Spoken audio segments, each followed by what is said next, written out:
Good morning students. आज मेरा विषय है स्वर संधि।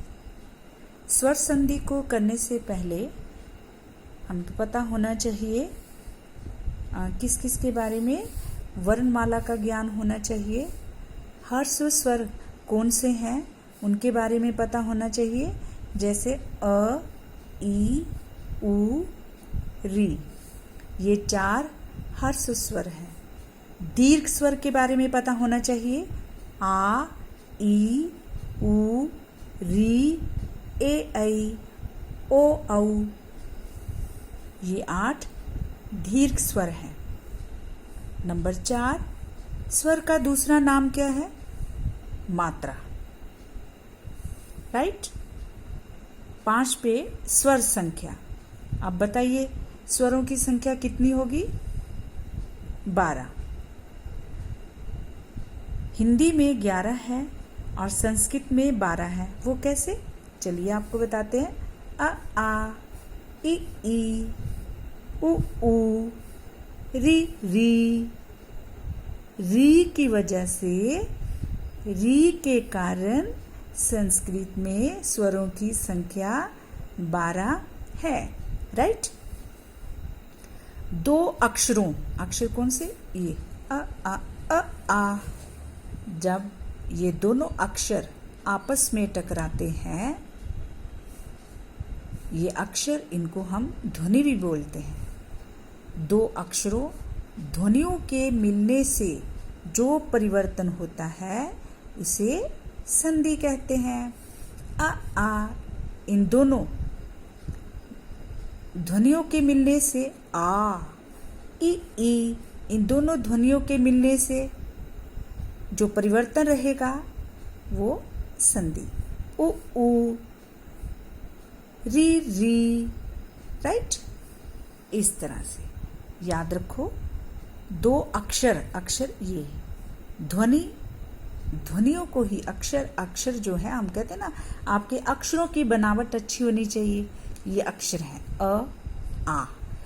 अब हम स्वर संधि की बात कर रहे थे, तो आपको स्वर जो हैं वो कितने हैं वो भी मैंने आपको बताया, और स्वरों के बारे में और उनको याद रखना किस तरह से, क्योंकि इन स्वरों के माध्यम से ही मैंने आपको दीर्घ संधि करवा देनी है, गुण संधि करवा देनी है और वृद्धि संधि करवा देनी है। अगर आप ये 12 अक्षर जो हैं याद रखते हैं तो इन्हीं से ही आपको संधि आ जाएगी। आ, ई, उ, री, ए, ऐ, ओ, औ। ठीक है। जब अ और आ ये दोनों ध्वनियां आपस में टकराती हैं तो आ की मात्रा। ई, जब ये दोनों ध्वनियां आपस में टकराती हैं तो परिवर्तन ई। उ, तो जब ये दोनों टकराएंगे ऊ। री, ये दोनों टकराएंगे री। राइट। स्वर संधि ध्यान दीजिए। स्वर संधि के भेद दीर्घ, गुण, वृद्धि, मैं आपको 3 ही करवाऊंगी आज। तो देखिए, दीर्घ संधि। जब हम दीर्घ की बात कर रहे हैं तो दीर्घ स्वर को ही लेंगे। दीर्घ संधि अ, आ, ये रही मात्रा। जब ये दोनों अक्षर ध्वनियां टकराएंगी तो ये मात्रा तैयार होगी। ई, ये रही मात्रा। उ, तो ये मात्रा।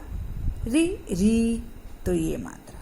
इसी तरह गुण संधि में आ, ई, जब इस ध्वनि से ये ध्वनि टकराएगी तो ए।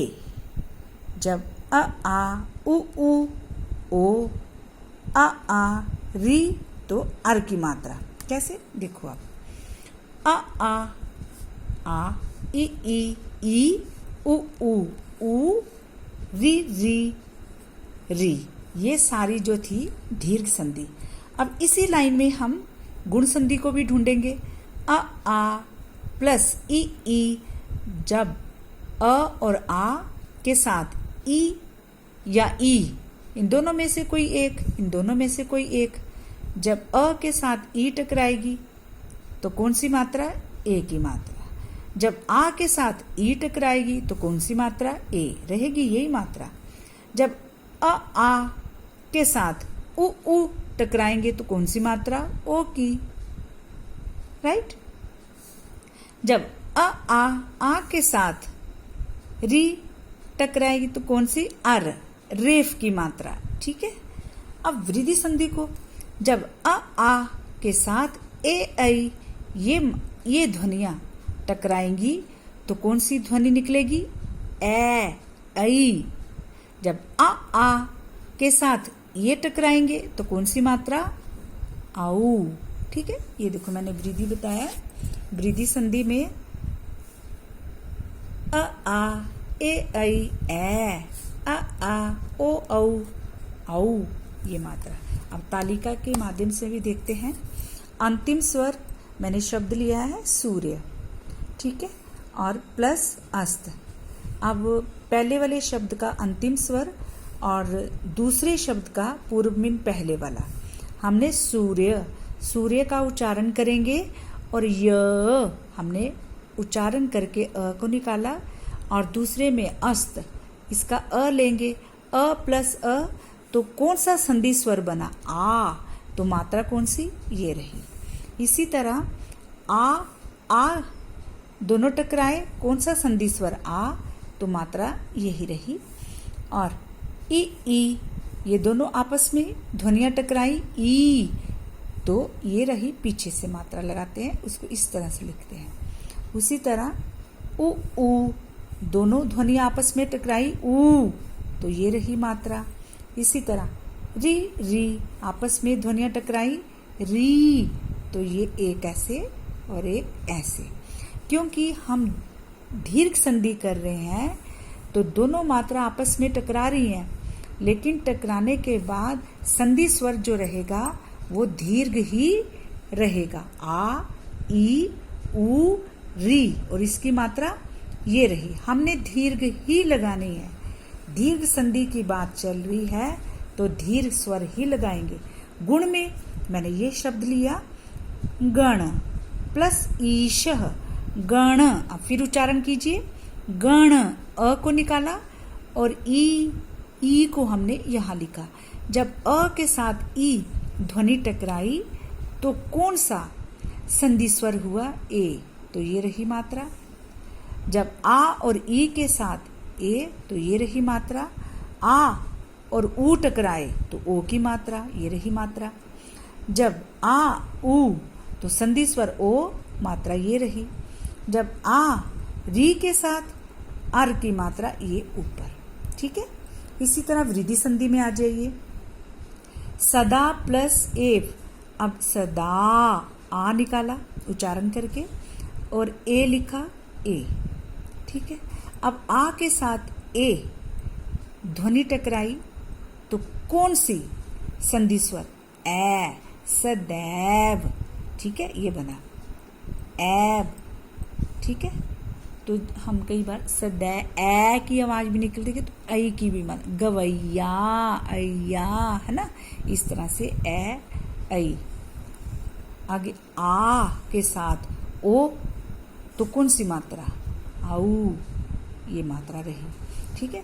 चाहे आ के साथ ये मात्रा लगे ए, चाहे ए आए, ठीक है, मात्रा दोनों लगी, कोई भी आ सकती है इन दोनों में से, और आ के साथ इन दोनों में से भी कोई भी आ सकती है, और यहाँ अ भी आ सकता है, आ भी आ सकता है, ठीक है। इस तरह से आपने स्वर संधि को याद रखना है, और आप अगर इस तरह से स्वरों के माध्यम से ही इसमें आपने स्वर लिखने हैं, और आ तो आ की मात्रा, ई तो बड़ी की मात्रा, क्योंकि आप दीर्घ स्वर की ये सारी लाइन है, तो दीर्घ स्वर।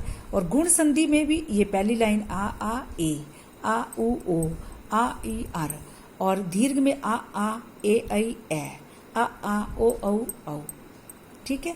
इस तरह से आपने स्वरों को ध्यान में रखना है, और आपने दीर्घ और गुण वृद्धि संधि को याद रखना है। धन्यवाद।